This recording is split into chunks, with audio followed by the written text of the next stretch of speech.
right, we're gonna try this again. Hopefully it works. If it don't, I'm going to bed. All right, I will let you guys come back in. As you're coming in, let me know that you are here. Uh-oh.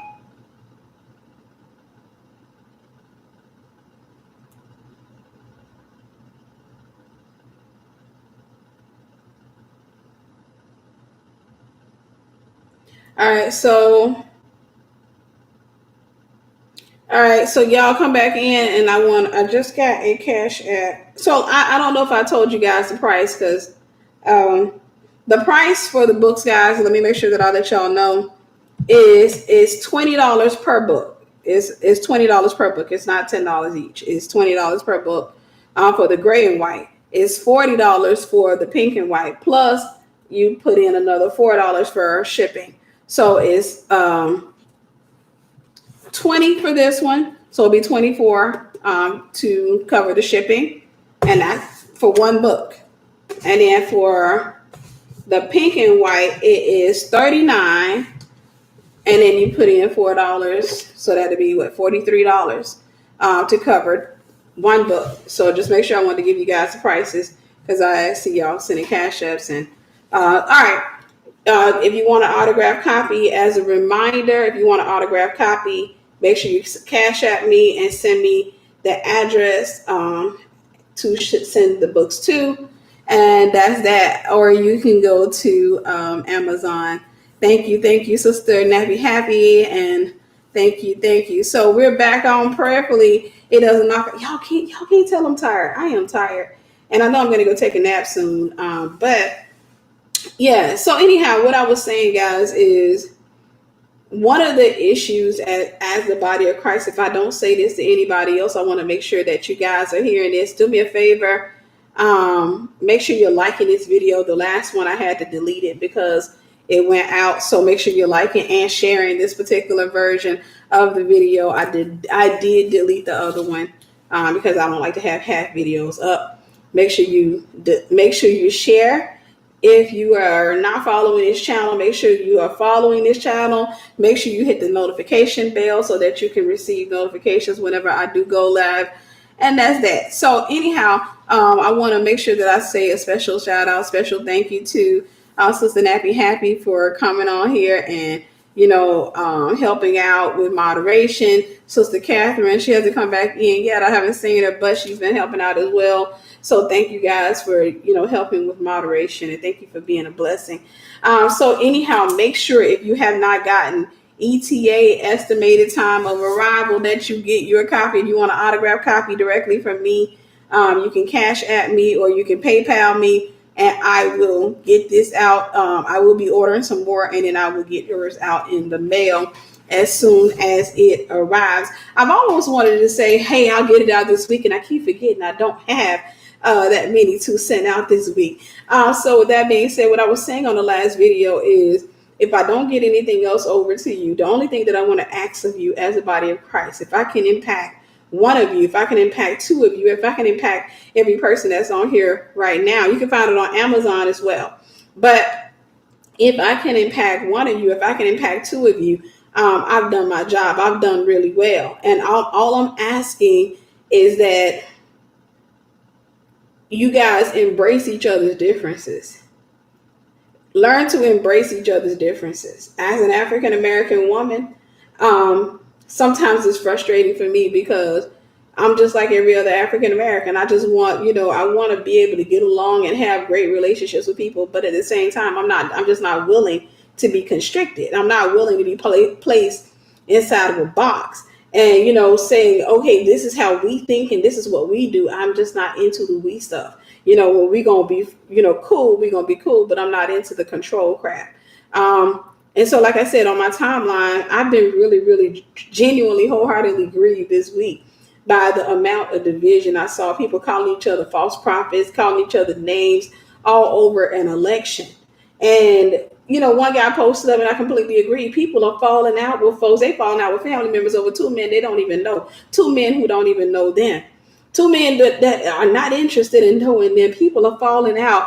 And I expect the world to behave like that. But I think sometimes I have too high of an expectation for the church. I think sometimes as the church, we supposed to say, okay, listen, this is who I'm voting for, and this is what I believe. And the other person said, well, this is who I'm voting for, and that's what I believe. Okay, come, let us reason together. Let's just talk about it and let's laugh about it. Instead of calling each other out of each other's names. I saw a lady post up saying her family had cut her off, her own father, her family, her best friend had cut her off. I said, people are really acting silly over this election. But it wasn't just the election thing. It just brought to mind to me, over the course of my life, what I've seen within our community, and that is the inability to embrace people who have a difference of opinion.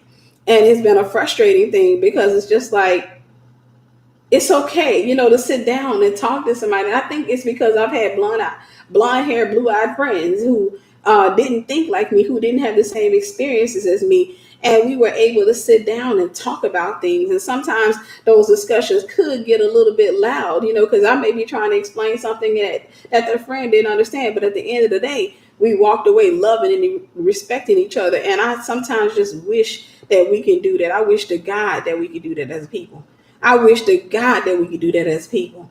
But instead of stuff having to turn into us flipping over tables and calling each other false prophets and stuff like that, instead of things having to go in that direction, I wish to God that we could sit down and just reason with each other without trying to make the other person feel bad or name calling or doing this cotton technique that I call, where you find everybody that agree with you. You go over there with like 3 other folks and say, okay, see, you don't understand what we saying.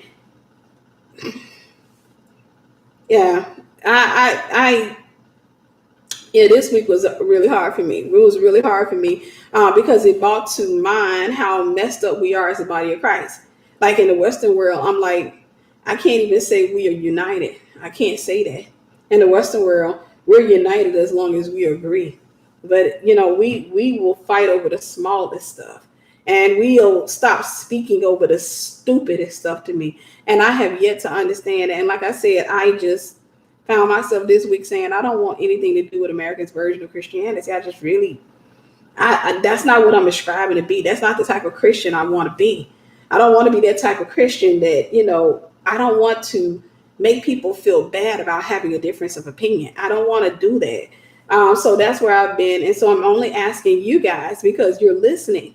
You're tuning in. And if I'm going to impart anything, the only thing I want to make sure that I impart on this today is that you make it a point to be different. You make it a point to, get around people who are not like you, who don't think like you, so that you can have an open mind about things, so that you don't think that somebody disagreeing with you is the end of the world. And it means that they are an arch enemy of yours and they should be silenced. You need to get around people who are different. You need to get around people who don't agree with you.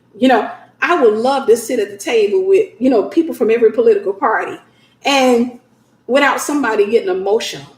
Because when people start getting emotional, that's when you start entering into the realm of control. Because that usually means that you're out of information. And, you have no other argument left. So now we're going to resort to name calling.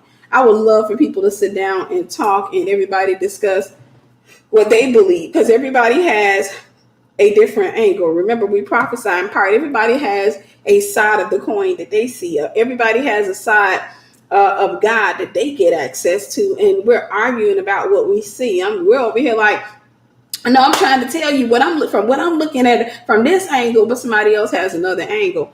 And so it's been really disappointing. But it is what it is. And I think our job as believers are cut out for us. And that is to mature the body of Christ. It really is to mature the body of Christ. So anyhow, I want to go ahead and get into the message. And today I'm going to be dealing with the importance of fathers. Because I think that a lot of women don't necessarily understand that. A lot of men don't understand that as well. But the importance of having a father. I sat back and I was looking and I was thinking about all of the gorgeous women. Okay, let me ask you this question. Have you ever noticed that there are a lot of like super gorgeous women by traditional standards or what have you on this planet? And you may come across a woman and she's just drop dead gorgeous and she says, oh yeah, I'm divorced. And the average person would think, who would divorce her? She's pretty. She's smart. She's got this going on. She's got that going on. and she looks at you and she says, "Oh no, I'm divorced," or "I'm divorced more than once," or what have you. And a lot of times people are looking and trying to figure out like what happened, in your marriage, or what have you. And one of the things I've come to realize, and I have to oftentimes tell women, which is the reason I decided to come out and talk to you guys, is that when a man is in a relationship or when a woman is in a relationship, while people may be attracted to you physically, that's not what holds the relationship together. And one of the concepts or theories or things that I came up with one time, there was this popular couple, for example, and the girl, I said a girl, but the girl was incredibly gorgeous, model, beautiful dark skin, absolutely gorgeous. She married outside of race, which is fine. But her husband and her were married and they had some beautiful children, the whole nine. And then we get this surprise that they're going through a divorce. And people were posting up to her page, who the heck would want to divorce you? And I started thinking about Halle Berry and how people would sit back and say, oh, she's a beautiful woman. Who in the heck in their right mind would want to divorce Halle Berry? But I came up with this concept, this theory, or this reality that first and foremost, there are different sides to that situation that you can look at. And I want to kind of introduce you guys to some of those sides today. One of the sides is that first and foremost, and I've talked this before, so I won't spend too much time on this one. We have a tendency to meet people according to where we are. And that doesn't mean that you're going to stay there. If you are a believer, you are scheduled to grow. And so a lot of times, if, for example, you get into a relationship when you are, let's just say 3 years old in the spirit, and I'm not talking about you've been 3 years a Christian. I found Christians that have been Christians for 20 years and they're still 3 years old in the realm of the spirit because they're very immature. But let's just say that you are 3 years old in the spirit. At that stage or that age, you really don't know what you want. So what you're going to do is you're going to go with somebody according to the stage and the age that you're in. You're going to find another guy who's 3 years old or maybe 4 years old in the spirit, not realizing that you are set to grow out of that at some point. Not realizing that man is attracted to the 3-year-old version of you. But if you grow, it does not necessarily mean that he's going to grow. So let's just say you get with this guy because you 3 years old in the realm of the spirit. You still a toddler. You still very emotional. You still playing mind games. You're still doing a lot of stuff that you shouldn't be doing. And you meet somebody who thinks that's cute. But you keep on reading your word and you come to realize that you're behaving like a baby witch. You start realizing that, hey, this is not how I'm supposed to behave as a Christian. I got to get my emotions under control. I got to get my life under control. I can't continue to think like this. I can't continue to reason like this. I can't continue to live like this. And you make it up in your mind to be a better believer. But the more you study, you go get some counseling, go to church, you study your Bible, and you start growing. But the more you grow, the reality starts to hit in that your relationship is falling apart. You are literally growing apart from this guy because he's not attracted to somebody who's older than him. As a matter of fact, you start to him looking almost like you're emasculating him because you are becoming a woman right before his eyes when he's still a toddler in the realm of the spirit. You are becoming a woman right before his eyes while he's still a toddler in the realm of the spirit. So y'all start growing apart because you going to church, because you studying your Bible, because you going before God and you're trying to get healed and you're getting your counselor. All of these things were supposed to be done when you were not married, when you were not courting anybody. You were supposed to do this first. Seek ye first the kingdom of God and all his righteousness, and everything else will be added to you. But you didn't do that. You went got in a relationship because you wanted to fill that 3-year-old void. You got tired of being alone. You get in a relationship with this guy and now you start growing apart from him. And you realize you have two decisions. Either I can stay young and start reading my Bible and stop going to church and just be carnal with him. And then I can hold on to him, but I'd be miserable because I've already been enlightened to the point where there's no turning back. Or I can go ahead and keep studying and knowing that he's going to fall out of my life. So that's one of your options. One of your options is you can go out there and get married to somebody according to the space that you're in. And that's what a lot of Christians do. A lot of people get married according to the space or the stage. Sorry. I think I'm gonna have to turn my volume down. Oh, sorry.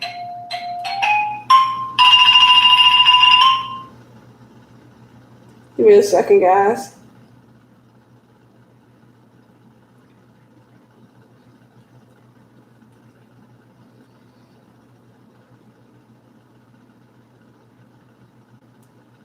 All right.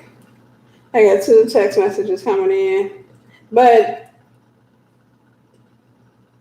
you start realizing that, awesome. But you start realizing that, all right, let me turn my cash. Okay, let me turn my volume down. All right, y'all see I got a crazy cash app or what have you. But you start realizing that, you know, I'm outgrowing this guy. I'm no longer in this stage of my life, and he's no longer appealing to me. He's no longer what I want in a husband. That is absolutely normal for you to feel that way, which is why, again, God says, seek ye first the kingdom of God and all his righteousness, and everything else will be added to you. But you want to make sure that you are, waiting it out. So I'm sorry, guys, I got a little bit distracted, and I'm trying to make sure. Thank you.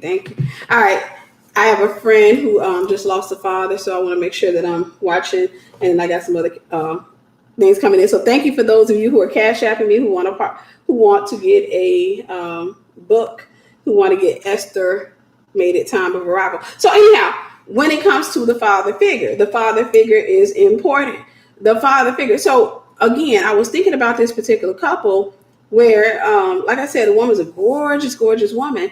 And a lot of people were like, okay, so why would he leave her? Why would he not want to be with her? What would make him walk away from somebody who is beautiful like this woman who, occasionally will say Jesus or stuff like that? What would make somebody want to get in a relationship or walk out of that relationship?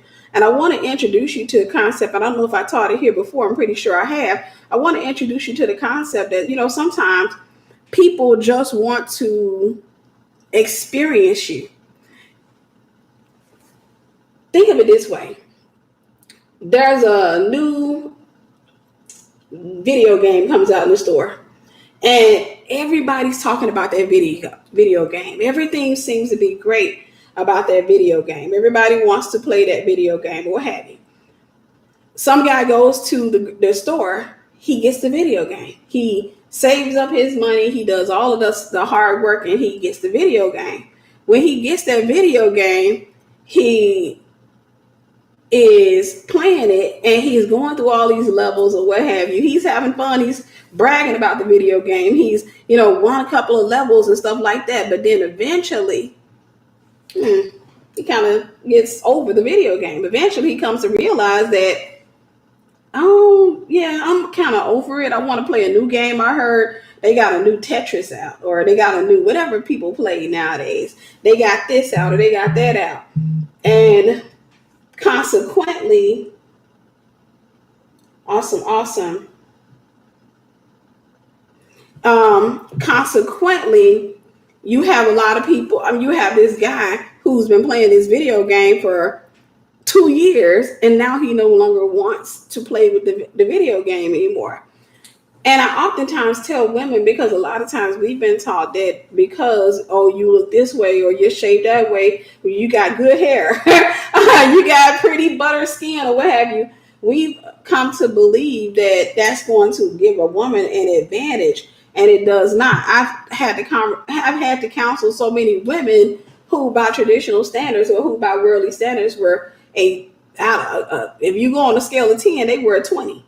Yet still, men came along and men were getting in relationships with them. And then the man, after he had satisfied his lust, after he satisfied his curiosity, after he had her and after he's shown her off and after he has proven to everybody, man, look what I scored or what have you, he eventually loses interest and he just kind of sits her back. And she finds herself hurt and confused, and she's just sitting back and she's just like, I don't get it. And the reality of it is, it brings me back to this is the importance of the father, because the father figure was, there. He was put in place to make sure that this didn't happen. He came to understand back in the biblical days that all of these men are going to come from my daughter, because let's just say the father had an Esther for a daughter. He knew that all of these guys were going to come for her. Everybody was going to be going after her. Some guys were going to be even dealing with lust. Some of them were going to be dealing with obsession. They were going to be dealing with all types of issues, but nevertheless, they were going to, just want to try her out. So the father's goal was to make sure that any man who came after his daughter understood that, okay, this is how we raised her. This is the grace that's on her life. This is her strength. This is her weakness. So, and he had to make sure that that guy had staying power. He had to make sure that that guy genuinely wanted his daughter. That guy genuinely loved his daughter. That is, this guy was not trying to pacify his rejection. This guy was not just trying to get his daughter just to show off her beauty. See, a lot of times women get caught up and they think that, okay, I wish I looked like that. I wish I was a 12. And I tell women, I don't believe no woman has it better than the other woman. In all our honesty, it's just a delusion or illusion. That the woman who is a 1 on the scale, who's considered unattractive, she is not worse off than a woman who is a 10 on the scale. Because at the end of the day, the woman who's a 10, she needs to be protected from the guys who are just curious, who just want to come get her and show her off to the world. Everybody wants to show her off to the world and just kind of pass her around like that. But then after the man has spent some time with her, he realizes, I don't think I want to spend my life with you. I don't really like your character. I don't really like the way that you think. I don't really like the way that you are. Now realizing that, again, that was the role of the father, was one, to train up the daughter, to make sure she knew who she was, and make sure she knew how much he loved her, how much God loved her, to make sure that she had an identity outside of her reflection, and make sure that she made peace with who she was, and to make sure that she didn't get caught up. Because I'm going to tell you, if you get caught up in your reflection, you're going to get caught up with somebody who's caught up in your reflection. Meaning you'll get caught up in some guy who just can't stop staring at you. And as women, we can be honest and say we do like it. That one guy that just be like, you were so pretty to me. You are so beautiful to me. And we get so caught up in that, thinking that means I'll have staying power in his life, not realizing that he's just entertaining his eyes at this moment. But the eyes are very much like the stomach. Anything attached to the flesh is something that's temporal. The eyes are like the stomach. At some point, your eyes are going to say, yeah, I'm over it. It's just like your stomach. I left church. I was hungry. I went to Olive Garden. I'm no longer hungry. You see how that works? Once I satisfy that desire within, I'm good. But if that chicken parmesan that I had was a guy, he could probably be excited about the fact that I'm interested in him, that I got a whole menu in front of me and I'm looking at him and I'm like, I want him. Yeah, let me get the chicken parmesan. I want him. He can get excited about that. Then when they come bring him out, I'm just going to get what I want. Once I got what I want and I'm no longer hungry, y'all, if y'all saw the amount of chicken parmesan I left at that table, y'all want to fight me. Because, they bring you the 2 patties out. I didn't even eat half of one of them. I wasn't that hungry. Well, I was hungry, but I just don't think it was that good to me. I ate half of it. I didn't even eat the whole spaghetti. I probably ate one breadstick. I didn't eat that much. And so consequently, I just kind of pushed it off, and I left it. But that's what happens in relationships. You have a lot of people who are going to get in a relationship. Like, to my sisters, you got to understand, just because a man is interested in you doesn't mean he's interested in you. Sometimes he's interested in the outside, but not the inside. And if you get caught up in the fact that he's caught up in your flesh, then you're going to get excited about being in a relationship, not realizing all you are is a trophy. And he's going to take you around and show you off to everybody. Look at my wife. Look at my girl. Look. And then once he gets over it, you're no longer exciting to him. That's the importance of the father. The father was there let me say this, the father had to disappoint the daughter from time to time. Because if you imagine, there's this one guy who, when you're out in the field, you working as a woman, you out there putting in work. And There's this one guy that he keeps looking at you, and you keep looking like, I know he gonna ask my dad. And we going back to the biblical days. I know he gonna ask my dad for my hand in marriage. I know he gonna ask my dad for my hand in marriage, and I'm so excited about him. And then he come up and he talk to your dad, and your dad's like, yeah, it's the biblical days. We just gonna give some ghetto names. Yeah, Tyrone asked about you. Tyrone asked about you, but old Jerome asked about you too. Kaka Jerome. Yeah, I really like Jerome for you a lot better because, Jerome, while do you call him cockeyed? One thing I can tell you is that he got his head on straight. His eye may not be straight, but he got his head on straight because he works really hard. He's been working with his father. He is a man of honor, a man of integrity, and all of that. But you over there like, but Dad, look at Tyrone.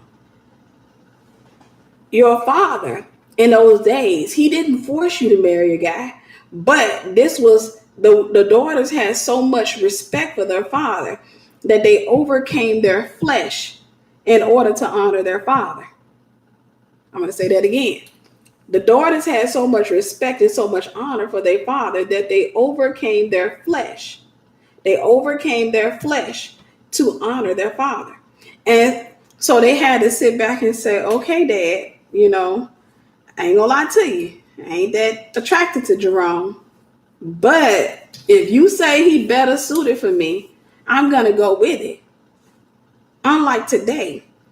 Today, if we try to bring that same model in our homes, what would end up happening is we will argue with our fathers. No, I'm tired of that. No, you I told you I like Tyrone, and you trying to put me with this guy, Dad. The dude is cockeyed. What do you want me to do with him, Dad? Dad, I don't even know the man looking at me half the time. He be talking to me, and one of his eyes be way over here, and the other one be way over here, and I don't be knowing who he talking to. But you want me to get married to somebody like that, Dad? Come on, now I got eyes too, and I can see him. Come on, Dad. Now I tell you what, I'm gonna go with Tyrone, Dad.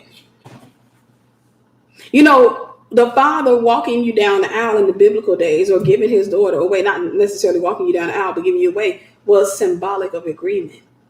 It was symbolic of agreement. It was the father saying, I put my stamp of approval, not on my daughter, but on this man.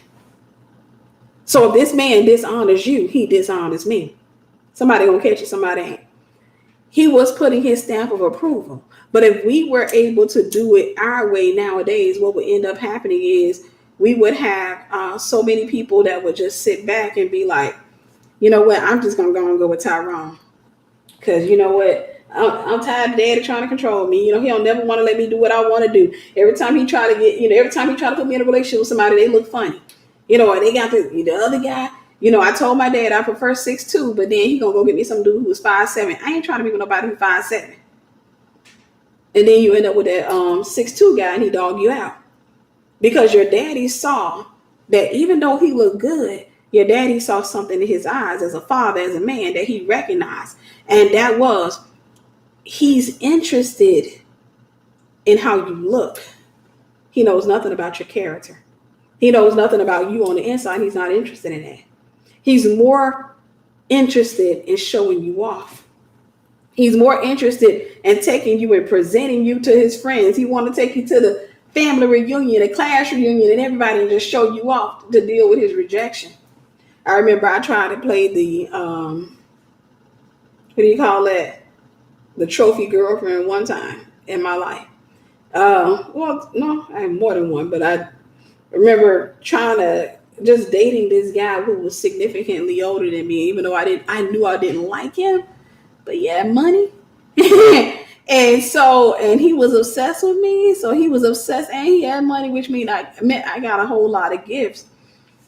But I just remember I was a young woman and I was honestly doing that in an attempt to make my mother happy, because my mother was just never approving of any guy that I dated. And she had my best interest in mind. It wasn't that she was trying to be a bad mother. She just didn't want me to be with no broke dude, She wanted me to be with somebody who could take care of me. That was her thing. But I was constantly bringing home cute dudes who didn't have nothing, And my mom, she was looking at the guys that were probably, decent looking enough, but I'm over there focusing on physical features. And I'm just like, but mom, or what have you. But I remember trying to do things that I thought that she would be like, just listening to her conversation, like, okay, I'm gonna make her happy. So I called myself trying to date this. I started dating this older guy, and he was, one of those people who rain down gifts on me or what have you. I found out something about me. I couldn't do it. I couldn't be the trophy. It ain't in me to do that. It's not in me to do that. I found myself just in a relationship being annoyed with him. And I've joked about this guy before, but he was just the type, he would grit his teeth together when he laughed. He would say, "Hello, dear." I was like, why you grit your teeth together when you laugh? Ugh. Everything about him annoyed me. I was just like, and he would like, darling. I was like, so I couldn't do it. I've never understood how a woman could be a gold digger. I don't understand it. I'm not interested in it. I never understood the whole gold digging concept. I tried it. I tested it out a couple of times. It was like, yeah, no. But that's the thing. I was going to my mother, and my mother was looking at it from a motherly angle. My mother was just like, it doesn't matter if he loves you. It doesn't matter if this. My mom was just more so, can he provide for you? Because if he can provide for you, at least you can rob him in a divorce. That's honestly how my mom thought. She didn't say it out loud, but that's just how she thought. At least, if he can provide for you, you won't walk out of that relationship empty-handed. But she wasn't teaching me the greatest lesson, which is to get up and provide for yourself. She wasn't teaching me that. I mean, that's because that wasn't something that was taught to her. But I want to say, just be mindful. Again, the father figure is needed. I kind of almost went somewhere else, but the father figure is needed in any relationship. Now, you may say, well, I don't have a father figure. Or I do have a father, but he's not that active in my life. Or maybe he's not wise. Maybe he's one of them guys who is 47 years old, still trying to act like he's 19, wearing throwback jerseys and big chains. And he's still walking around talking about some Master P, Dad, that's like 20 years ago. Are you serious? You're still doing Master P? But yeah, he got stuck in an era.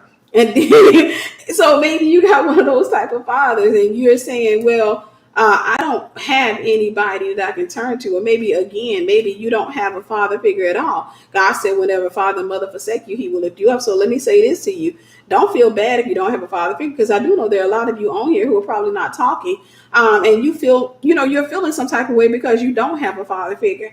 God will take you up. But one of the things you want to ask God, say, Lord, give me a father figure. Now, let me tell you the danger in having a father figure. Here's a blessing and the danger at the same time. There's a blessing and a danger at the same time.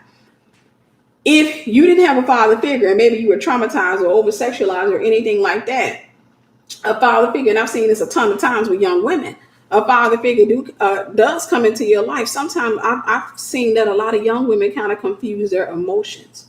They don't necessarily know how to feel. And so a father figure come into their lives and start, acting like a father. And because they're transactional in their thinking, they think that I need to reward him. I need to reward him some type of way. And that's because they've never had a father figure. They've never had somebody to come in and act as a role. Every person that's ever been in their life wanted something in return. And so they start developing a prostitute's mindset. So, for example, a man come up to him and say, hey, they sitting up there, they ain't got no food for their kids. And he's like, you know what? I feel bad for you. Let me pay for your kids. Let me pay for this. Let me pay for that. And make sure you got some food on your table.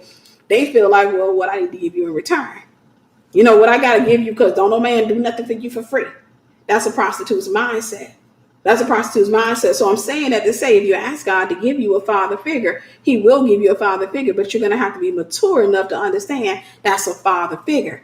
Meaning you should not allow your thoughts, your emotions, your desires, or anything to go any other direction other than this is a father figure. Maybe it can be an uncle. I've had several father figures that have come into my life. Some of them have gone, and some of them haven't. Some of them were seasonal. I think about this older guy who came into my life. And this is the guy that reached out to me and said, I don't know who you are. I don't know anything about you, but God wants me to train you for deliverance. And this was like 10 years ago. He said, I'm going to train you for deliverance or what have you. And I'm like, okay. And I knew that was God, because at that stage I was dealing with a whole lot of warfare. Like, I was under one of the worst attacks of my life. And I was like, okay, I don't know what this is. And then all of a sudden I get this message on Facebook saying, hey, I don't know you. And I wasn't posting to Facebook or anything, but this guy said, I don't know you, but God wants me to train you for warfare. But he acted as a father figure in my life for maybe 6 months, maybe 6 to 9 months. I talked to him on the phone every single day. He acted as a father figure. We talked about a lot of different things on the phone. He told me because he was a former pastor. He had retired as a pastor and everything. And he told me a lot of things that women did. He told me stuff, and he never came at me the wrong way. He never came at me. As a matter of fact, his testimony, he was 70 years old. His testimony was that he was abstinent. That was his testimony, that he just, had chosen to go the rest of his life just being abstinent and being to himself. That was his testimony. But he had taken the time out of his schedule to really minister to me, and he was just really open with me and what have you. Wasn't a pervert at all, but he was open with me. He told me like stuff that women do, like, as a pastor, he was like, as a single pastor, he was telling me how women had thrown themselves at him and stuff that they used to do and all this other stuff. He told me about the spiritual implication behind it all. He was like, yeah, I saw that demon in that girl or what have you. But he acted as a temporary father figure in my life. There have been people. I had a guy who was mentoring me for several years. He acted as a temporary, I won't say a father figure. He was more like a big brother. He was a mentor, and he was like a big brother to me. So the thing about it was, the beautiful part was the other guy, he was older. This particular guy was married. And because he was married, I wasn't going to allow my thoughts to go in that direction with him. That was somebody's husband. Not only that, I was appreciative of his wife for knowing that, because when I first met him, he was single. When I first met him, I was single. But knowing that I was a single woman, and knowing that, no, when I met him, I think I was in a relationship, but just knowing, and she never manifested any type of insecurities. Matter of fact, I was like going out of my way to let her know, kind of just like, yeah, I don't want her to think that I'm coming after her guy. And for several years, I remember calling the house a couple of times, and she answered the phone, and I was like, I felt really odd calling for somebody's husband. And I was like, and I was like, no, I tell you what, I can talk to you. And she said, Tiffany, it's okay. He is, you can talk to him. I'm not mad. She said, hold on, sis. And she would put her husband on the phone, and he never came at me the wrong way. He straight mentored me. He ministered to me. He acted as a big brother in my life. He ministered to me. He straightened me out many times. He let me know where I was wrong. He taught me so many things. So I'm saying that to say that God will send you father figures, but you can mess it up as a female. Because I've seen a lot of women do this because they confuse their emotions. You can mess it up as a female. Me, I was like, yo, that one there, he's like 70 years old, not interested. That one's married. And you have to say that one's married. And I honor him, and I honor his wife enough to know that that's off limits. This is a mentor, and I'm not letting my brain go outside of the fact, because he was my age. The one that was married, he was my age, and he was a good looking guy. He was a handsome guy. But at the same time, I could not allow Tiffany, you got control over this right here, over your mind. You got control over it. I didn't allow Tiffany's mind to go over there. As a matter of fact, I remember having a dream.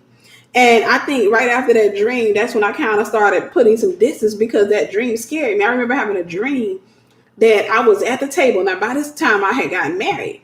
And I had a dream that me and my ex-husband were at the table with my mentor and his wife. And there was 2 kids at the table. Now that I'm older and I know spirituality, I know that's not what that dream was about. But I didn't know how to interpret that dream at the time.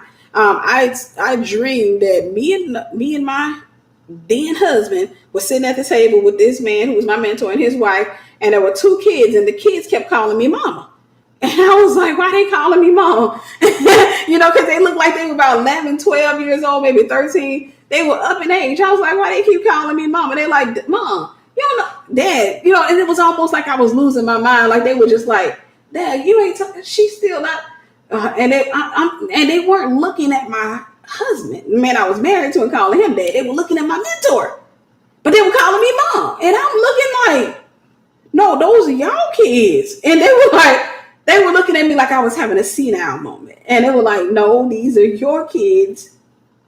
And after that, I was like, yeah, but that wasn't the reason he ended up going to a different faith. But I honestly did start putting distance then because I didn't know what that meant. But now that I understand now, that was just probably a spirit spouse. I was in need of deliverance, and I just misinterpreted that dream. I'm saying that over the course of my life, God has brought men into my life that have served as father figures to me. He's brought men into my life that have served as father figures to me because God knew that I was going to need that for every stage of my life. I want to say this. You're going to need a father figure and you need a mother figure. You need somebody to act in a role, maybe especially if your mother was not healthy emotionally. You have to have somebody to come in and show you normality or what's normal, because if not, then you're going to adopt whatever personality you think that you need to adopt. You're going to think that things are normal. Dysfunction is normal. Toxicity is normal. God will bring people into your life. But here's the thing. Whenever God brings those people into your life, you got to make sure that you honor them. That's the hard part. That's the hard part. That means that when these people come into your life, don't sit up there. For example, my mother, my natural mother, my biological mother, we didn't have the best relationship. At the end of her life, we had a pretty decent relationship, pretty good relationship, or what have you. But yeah, we didn't have the best relationship. And so one of the things I had to do was I had to disconnect my other motherly relationships from my relationship with my natural mother, because my other relationships, it would be easy for me to go into that same thing that I had with my mother, which was going into a fuss session, going into a thing where I'm just like, you know what, God, I don't feel like dealing with you right now because you into that stupid stuff or what have you. You can't do that with everybody. You can't treat healthy people the way that you treat toxic people. Otherwise, you make that relationship toxic. Am I making sense? Because sometimes I say stuff and I feel like I'm not making sense, and I'm hoping you get it. The toxic relationship you have with your mother, you cannot have that with, for example, if I'm your mentor, you can't have that with me. You can't have that with me because then our relationship becomes toxic. You have to have a different type of relationship, meaning you have to disconnect your relationship from your mother to your relationship with your mentor. You have to disconnect it. I may be a mother figure, but hear me when I say this. I'm going to teach you something. If the word mother has negative connotations to it, don't call me mother. If you got a pastor and you call your pastor dad, and you call that's your spiritual dad, and you say it's dad, but the word dad has negative implications attached to it, or negative whatever attached to it because of your relationship with your natural father, don't call your spiritual father dad. Until you purify that title, don't call him dad. Because when you say dad, if you got negativity attached to the word dad, then he's going to get all of it. He's going to get what you didn't give your natural father. See, y'all, I'm tired of y'all folks. I have to oftentimes be very mindful because I've come from a very toxic background. I got to be mindful of how I think. In all relationships, I have to be cognizant. I have to be aware, because it don't matter how delivered I am. Trust me, there's some bondage somewhere. There's some issues somewhere. And so because I'm aware of that, I have to be mindful of, okay, what's that thought process that you're having? I have to be mindful of that because I know that history will come and repeat itself if you allow it. it will repeat itself. So if you say, I want a father figure, you can't look at him romantically. I know I'm saying, I said something. Y'all, make sure you're liking this. Make sure you're liking. I see a whole lot of people on, but not a lot of people have liked. You can't be attracted to him. And let me say this, attraction is a choice. It's not something, a person can be attractive and you not be attracted to him. Me, maybe it's something I did in the world, but I believe every woman can do this. I can detach the word attractive to attracted. I can see you as attractive and not be attracted to you. I can see you, my mentor was attractive, but I wasn't attracted to him. Does that make sense? Meaning I can acknowledge that physically he was attractive. However, I had no attraction. I wasn't sitting there thinking about, if we ever had a chance. No, I wasn't thinking like that. And I still don't think like that. Even though I haven't talked to this man in years, I don't know what's happening in his life, but I don't think like that. Because once I detach myself from somebody, once I put a label on that person and say, hey, this is who he is, I don't go beyond that. These are called self-boundaries. So for those of you who say, I want a father figure, I know I kind of went the long way, but if you say you want a father figure, you're going to have to control your emotions. You can't clap back because you clap back at your daddy. Because your dad always, and now you over here talking about something. Now I send you a male mentor. See, because y'all men don't be doing God. The minute you begin to dishonor him, God will remove him. The minute you begin to dishonor him, God will remove him. And you got to have people in your life who can correct you. If your father figure can't correct you, he ain't a father figure. He ain't a father figure. I've had people to call me their mentor. And in the midst of calling me their mentor, they don't share stuff with me. I ain't your mentor. You can call me what you want, but there's a misunderstanding that's attached to the word mentor. How you over here? You got yourself in a whole relationship, and you want to say I'm your mentor in life. Now there are different types of mentors, but if I'm your life mentor, and you say, hey, I want you to mentor me in this and mentor me in that, but yet still you out there in a whole relationship, I don't know about it. I'm not your mentor, not in that area at least. And you can't call me that, because you know what happens?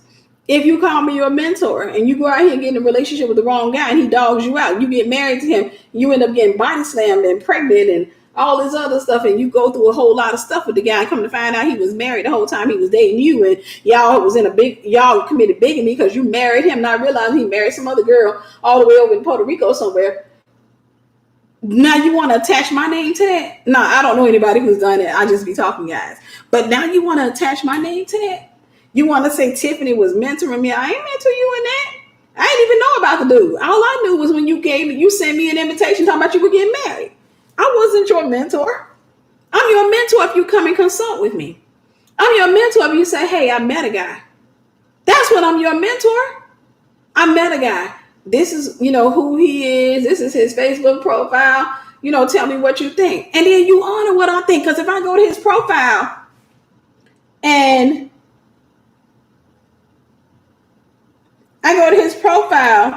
I look and I notice that,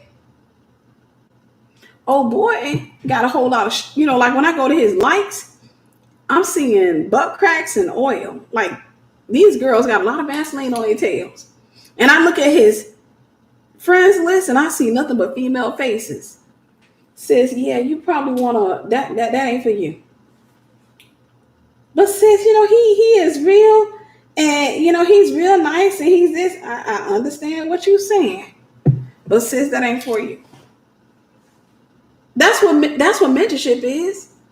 If somebody, I'll give you an example. The guy that was mentoring me. Now, I think he was mentoring me after I had met my ex. But if he had started mentoring me before I met my ex and he would have told me no, I would have listened.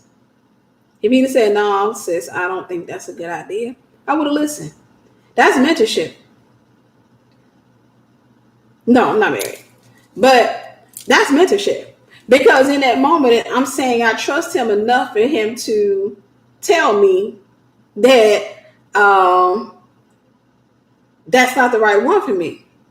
But if I'm mentoring you, and when I say yes, and I usually don't tell people, hey, they ain't the right one. I say you might want to pray about that one.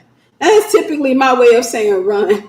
That's my way of saying run. But you go to argue with me now, I just get tired of folks trying to control me. It's like I be wanting to be in my own relationship, or you know how people do. They try to do it the passive aggressive way. Hey, Miss Tiffany, how you doing? I'm good. So yeah, I'm in a relationship, and I'm really excited about this guy. I think he's really wonderful. I think you're gonna like him. But to be honest with you, I'm in a little dilemma right now because my mama, I told her about him, and she gonna sit up here and talk about she don't think he right for me. And I'm like, first and foremost, you're not my Cupid. I ain't call you this. And so basically, she's telling me right then and there, don't get in my relationship. I speak. What is that language? Hinties. You hinting. You telling me right then and there that the boundary is don't put my mouth on your relationship. So guess what I'm gonna do?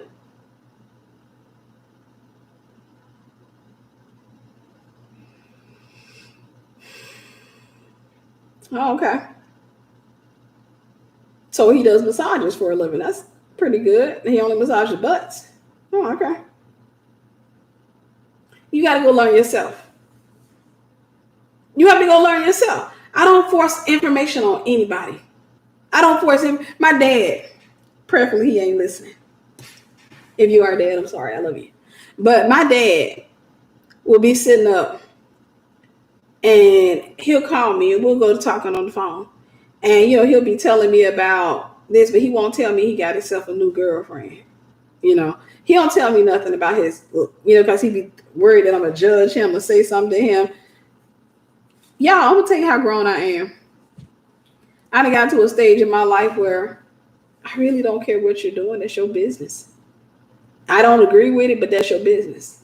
I don't have to read from it. That's where I'm at. So my dad, I can have a whole conversation with my dad for 3 months. We could be talking, and I know he got a girlfriend. And I know he's trying to be pretentious. And I know the girlfriend living with him. I don't say nothing. I don't tell him that. I know the guy girl there. I don't say, you know what? I don't hint. I just leave it alone. I talk to him about everything else. I don't say jack. And then when it comes to bite him in the butt, he come out, he be like, baby daddy gonna be honest with you. I got a girlfriend. I'll tell him her name. He be like, oh, you knew I had a girlfriend? Yeah, I knew you had one. How you? I said, ain't her name such and such? He'd be like, I'm like, yeah, I looked up. And he like, you knew? I'm like, yeah, I already knew you were dealing with another Jezebel, but you don't want to listen to nobody. That's your business, though. That's your business. Because if you like it, I gotta love it. If you like it, I ain't got no choice but to love it. I can't do nothing else but to love it. I'm saying that to say, you have to respect everybody's differences. But don't try to mentor an area that somebody's not inviting you into. My dad don't invite me into that area. I just let my dad be. I don't feel a need to show him my hand. I just be sitting up there talking to him. He'd be like, and I can hear him. I hope he ain't listening. Be trying to hint to whoever the woman is in the background. Yeah, baby. Yeah, and it's like when you really try to love somebody and they don't want to love you back. That's right. And then God's going to deal with them. And I'm sitting there like, you straight hitting at somebody. Somebody's sitting up on your chair. Somebody ain't doing you well. Somebody, y'all on the stage, whoever this is taking you through the ringer. So now you sitting up on there like, that's right. God, he always pays back. It's terrible. A lot of women say they want good men. And, they get a good man. They don't know how to treat a good man. And I'm just sitting there listening. I'm like, yeah, that's right. These, there's a lot of women out there that just need some diligence. That's right, baby. And he just be talking. And I'm like, I know it's a whole female sitting right there. It's a whole female sitting right there. But I don't say that. That's how grown I done got. I don't say that. I just let him be. I don't say nothing till he get tired. When he get tired a couple of months later, he be like, babe, Now I got something to confess to you. I ain't want to tell you, baby. And he go to tell me like that. I already know. And I tell him what her name is. I'll be like, oh, her name's such and such. He'd be like, how'd you know that? And I told him the other day, I said, Dad, I be knowing what you be doing before you even tell me. I just don't. I'm not finna get no high blood pressure for that stuff. I ain't getting in your stuff. That's your business. You want to do what you do what you do. All I can do is tell you what's right and what's wrong and the lessons I've learned in life or what have you. But if you don't want the revelation, you don't want the information, I gotta let you be. So I'm saying that to say, guys, God will send you a father figure if you're willing. And also, lastly, let God be your father. There are some relationships I didn't have to get in because my father God. First and foremost, let me say this. I was like most people. I really did not know who I am. I really did not know anything about myself. Not. That's how I ended up in 2 marriages. I had no idea. And it's funny when I look back at the life I tried to steal, the life that I wanted to have, which was not the life that God had for me.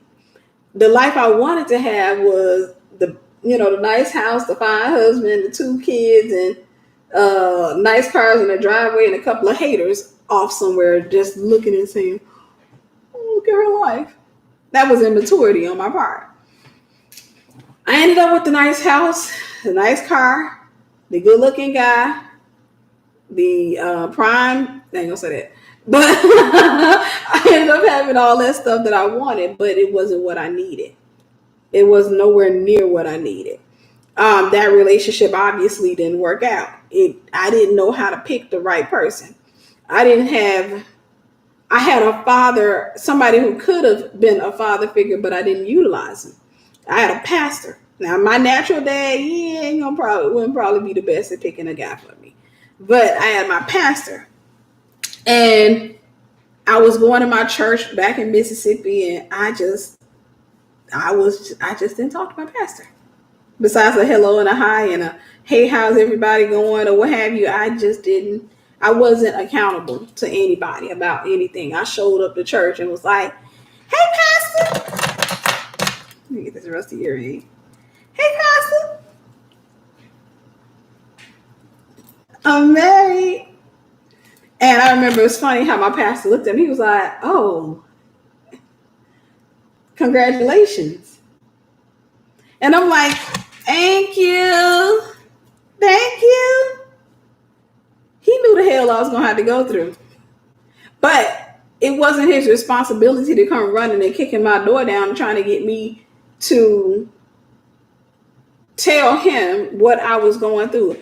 He needed me to come to him and say, hey, can I get you to, because I'm not good in this whole love life stuff.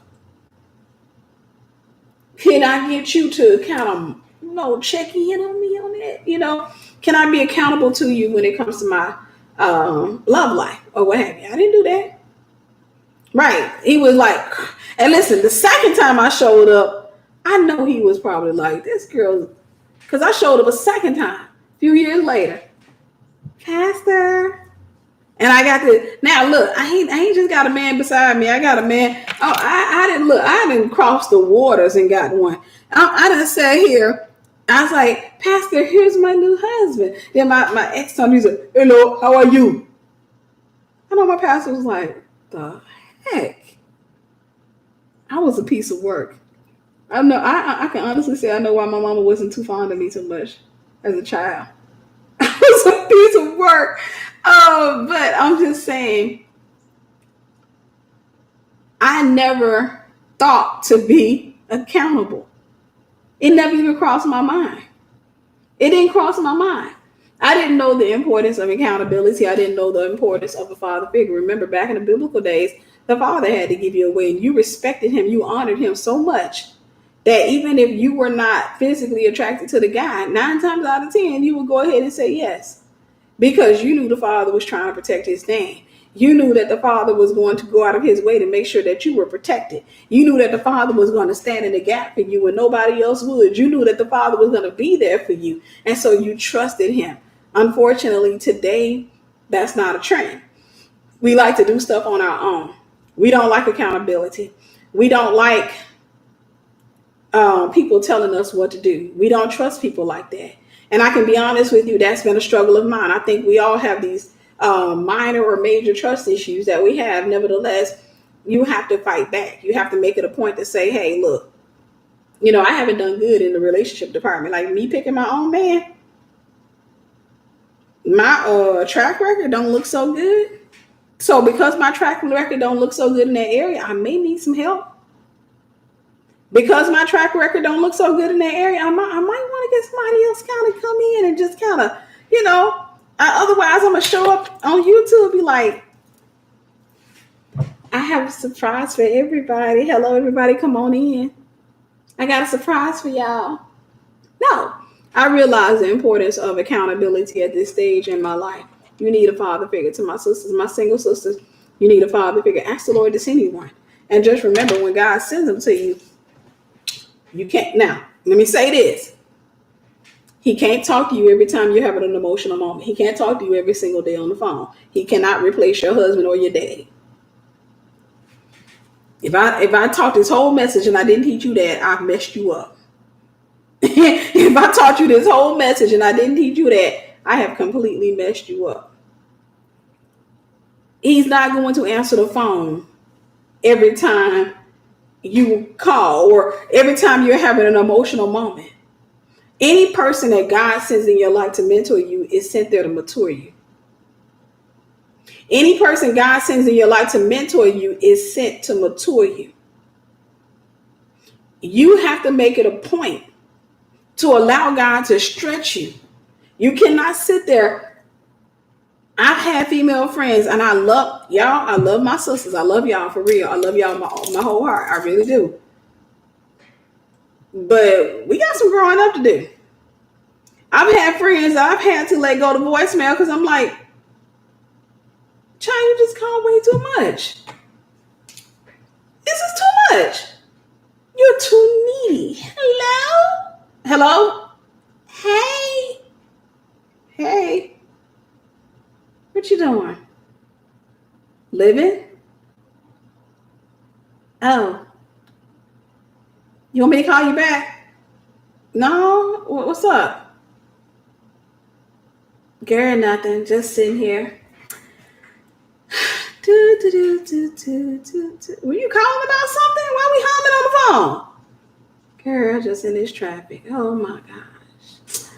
If you don't get on my phone, if you don't get your tail off my phone and go find something to do, yeah, some of them call it a gossip or complaint. You want to make sure, you want to make it a point that you're surrounded. Yeah, it bothers me. I don't like small talk and I don't like conversations where it's like, the heck you call me for? Why are we on the phone and you over here talking about gotta get these nails done. You're talking to yourself. Why am I in the middle of all that? I'm a third wheel. So make sure you ask God to send you a father figure. Understand that this person is not somebody that you can be romantically attracted to. If somebody comes into your life and you're romantically attracted to that person, you need to pull out because you're probably not going to be the best at serving somebody that you are mentally attracted to. And then you have to be mindful of your feelings because women are and I say that because I have a lot of, I won't say a lot, but I have some male friends who, I listen to the stories. And sometimes when they're trying to mentor y'all be going in. Y'all be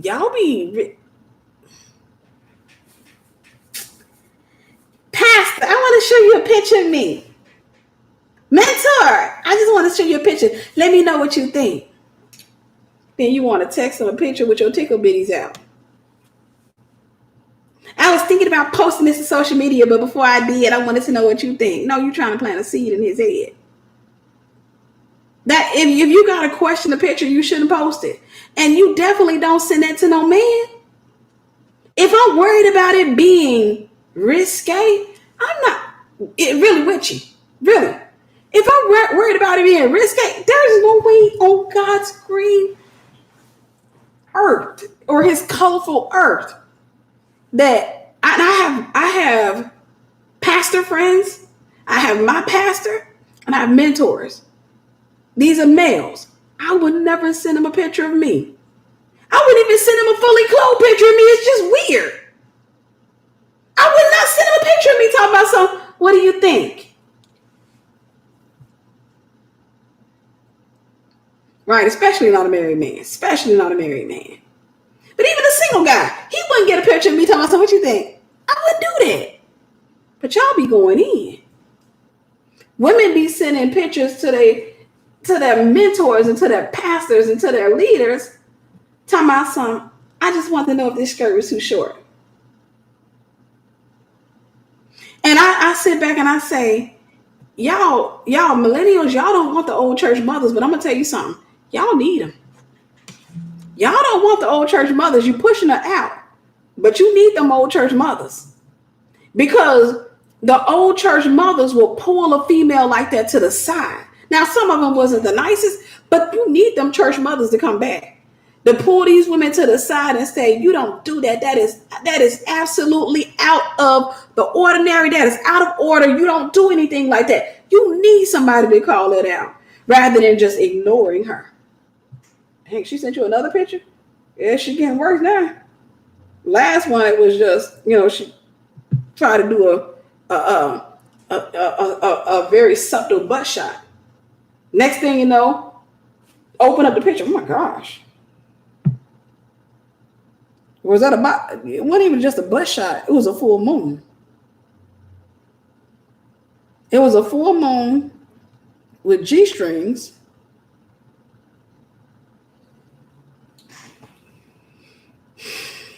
Y'all, I can come and teach, but I'm telling you, there's somebody on here who needs to hear this, because you already got pictures saved in your phone. You don't send pictures to no man.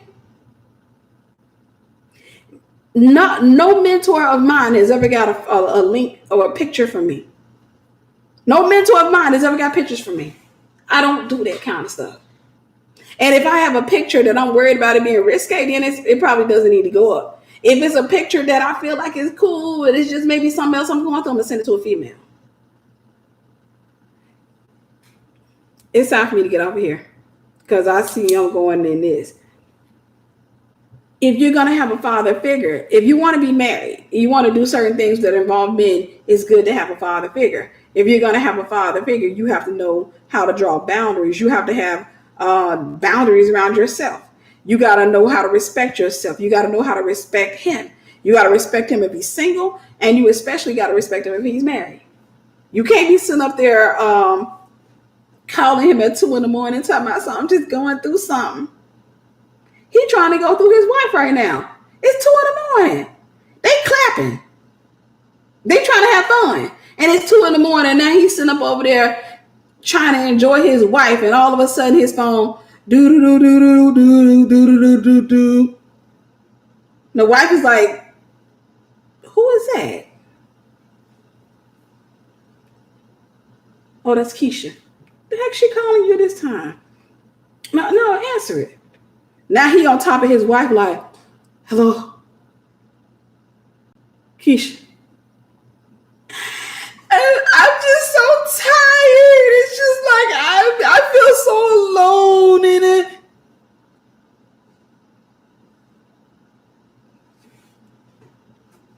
He don't even know how to tell you, like, I want to say I'll call you back, but I don't want to leave you in this situation. But at the same time, I'm kind of in the middle of something right now. I'm being real. The Bible says older women come out and teach the younger women. I'm being real, because I've seen this 1,000 times. And if I can teach this to you guys and keep you from falling into those little stupid traps that women do, I've done well. Yeah, me, I get married. I'm sorry, my husband, the female gonna have to call me sometimes. You don't want to be calling my husband on the phone. If you call him, you better have some sense with it. That means, hey, how's Tiffany? Where's Tiffany up? And definitely don't call past 9 or 10. Got to have some sense with it, because you got to understand, and people might be in the bed. People might be in the bed, and when you married, you never know. Folks be trying to have a good time, and your phone going off or what have you. So I'm going to get ready to get off of here, guys, because obviously I have nothing else to say. I think it's time. Well, it is past time for me to go get a good after church nap in. Right. And women like that, they are, I call them destroyers. They're called to destroy marriages. They're called to destroy marriages. They play the damsel in distress. They play mind games and what have you. The whole time they are going after somebody. And, the attraction of the married man is the fact that the wife has put work in him. She's already put work in him and what have you. And so then with the single guy doesn't stick around with them. So they want somebody who they know is willing to commit. So a lot of times they feel like, well, he's willing to commit because he committed to his wife or what have you. And so, you have a lot of women that will just go after guys like that. Then they do little disrespectful, subtle things. When women want to dog you or hurt you, they do subtle stuff. Men are kind of, straight to your face. Women do subtle things. So women do things that the guy doesn't notice that the other female notices. Women tend to be on the subtle side. So a woman, for example,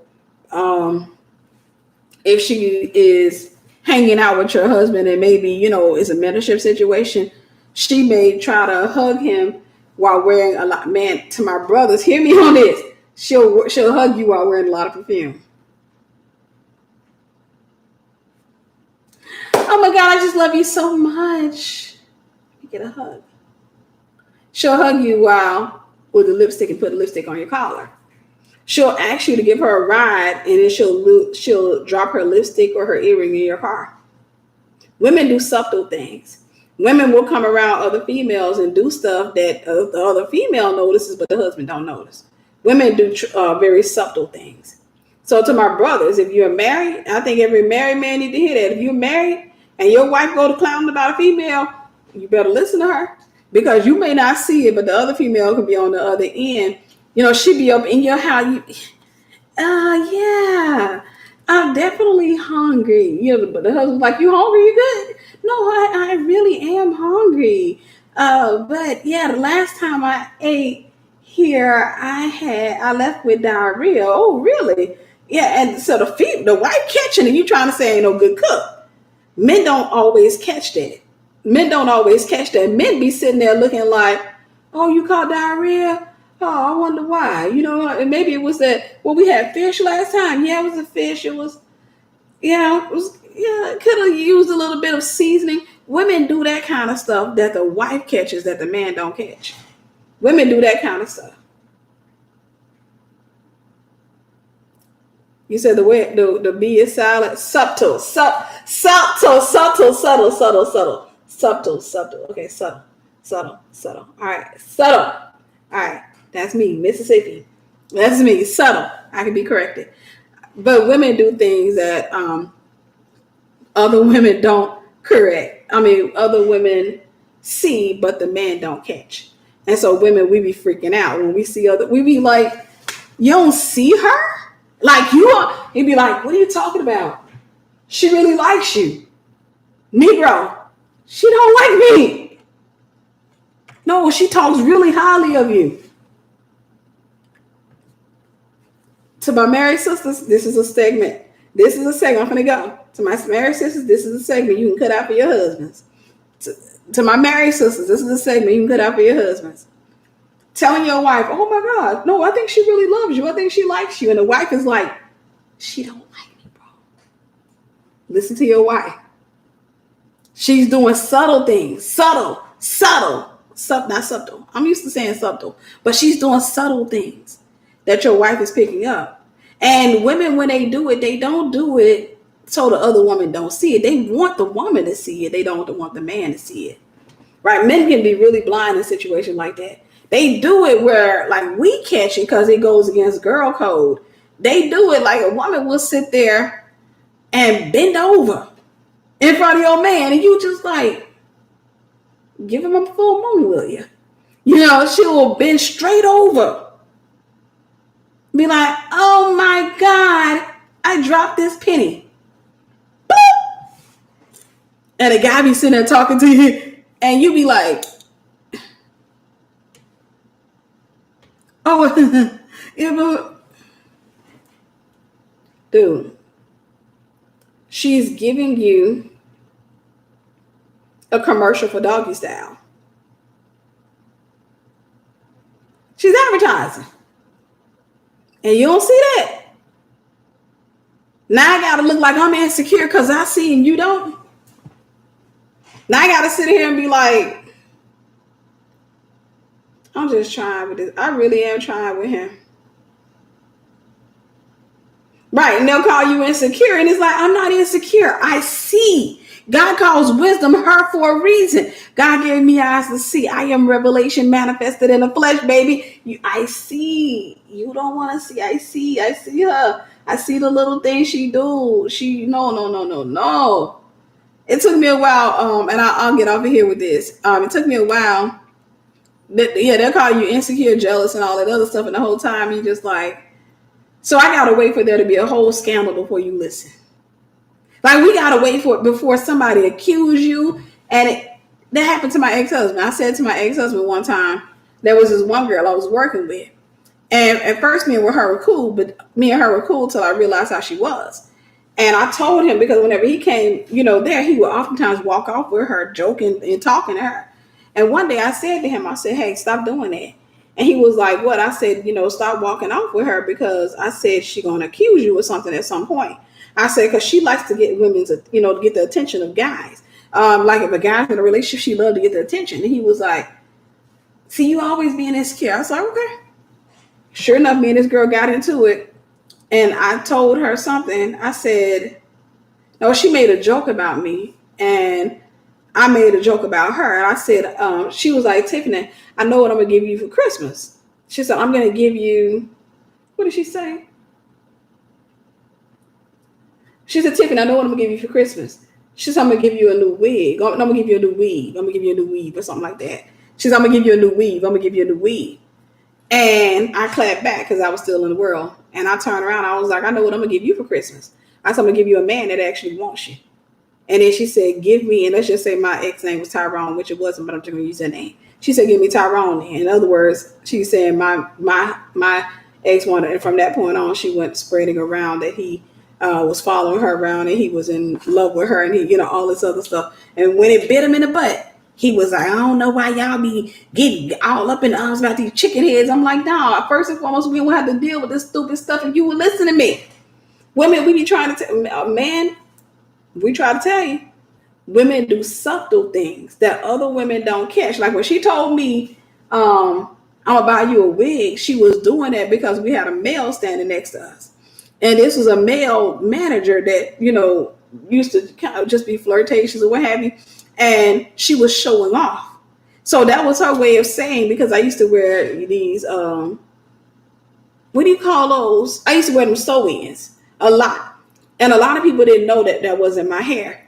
And so she was basically in a way trying to tell him that ain't her hair.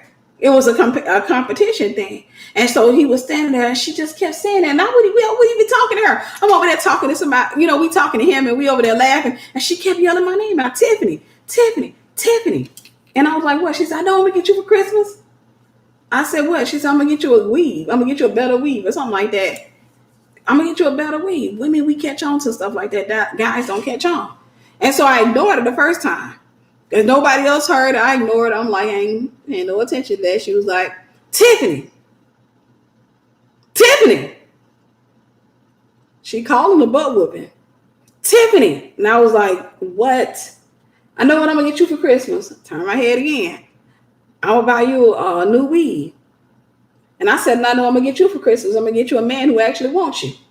And everybody started, ooh. So I'm just saying, you have to be mindful. You have to be mindful. Another relative of mine, I brought her around some guys, and she had a real big crush on the boyfriend I had at the time. And this monkey come on the television set, and I told y'all about that before. This monkey playing the drums on the television set. And she said, Tiffany, you didn't tell me they let you in a commercial or something. And I try to ignore her. I'm like, okay. Because I was queen of clapback. Like, don't do that because you're going to want to fight me. Because I'm going to say something and you're going to be shamed and you're going to want to square up. And so, but this particular time, she did. And I said, can we go outside right quick? And I took her outside and I was like, look, what's that about? I was like, I don't get that. What's that about? She said, I'm just playing with you. I said, when we're alone, you never play with me like that. She said, I can't play. I said, when you're alone, you never play with me like that. You never play with me like that. So I was making it really clear that that was not okay. So I had to draw a boundary in that spot. So I'm going to get ready to close off here, guys, because at this stage, I'm not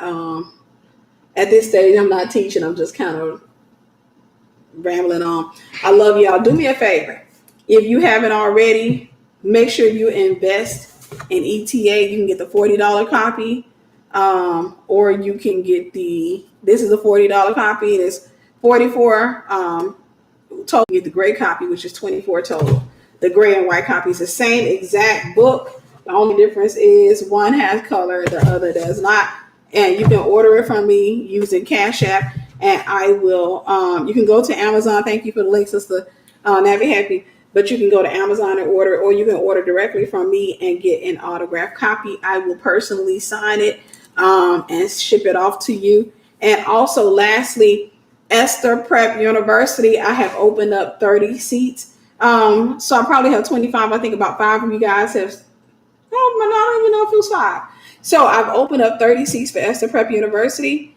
So definitely get into Esther Prep. One of the strengths to Esther Prep is community. And I don't think a lot of women don't realize they need community until they get in one. And I think we got a lot of Esther Prep students on here right now that will tell you that it's a blessing. So I'm not selling you something and you're not going to get your money's worth. It is absolutely worth it. It's definitely worth it. It's a 1-year mentorship. Obviously, we are a couple of months in, but it's definitely worth get in there so that you can get into a community. Amen. Get in there so you can get into a community where you can talk about your feelings, where you can deal with your trauma. You can deal with, we get to know each other. We're loving on each other. The ladies are having movie night. Now they're doing some type of, they start their own little things within the group as well. They're doing some 21-day fast to the sisters. I saw my Esther Prep sisters. I'm sorry. I don't know if I can do the 21-day thing because I messed it up when I went to Olive Garden already. But they got so many different things going on in Esther Prep. We do videos like testimonies, like, hey, this is what I'm going through. So it is a community. Amen. It is a community. And I think that a lot of people are missing out on it. So I've opened up 30 more seats. Sister Nappy Happy has posted the link. Make sure y'all post it again for me if you will. But she posted a link, for you to register, get in there. You can come on and get in and get in there so that you can go ahead and get in there. Make sure you register. And you'll be let in. You'll come onto our Facebook page where you'll see all the videos. You'll see we do introductory videos. We meet up every Tuesday at 9 p.m. Eastern Standard Time via Zoom. If you miss out, you can watch the replay. Like I said, they have movie nights once a week. They've been doing movie nights once a week where one person, they go on a Zoom. For the ones who want to go on there, they go on the Zoom and they are watching a movie. They sit there and discuss the movie and pray together. You'd be amazed at the power of community. I think a lot of people are robbing themselves of that. Thank you. So definitely get your tail in the Esther Prep. You're supposed to be there. I'm going to go take me an after church nap. I love y'all, and we'll talk soon.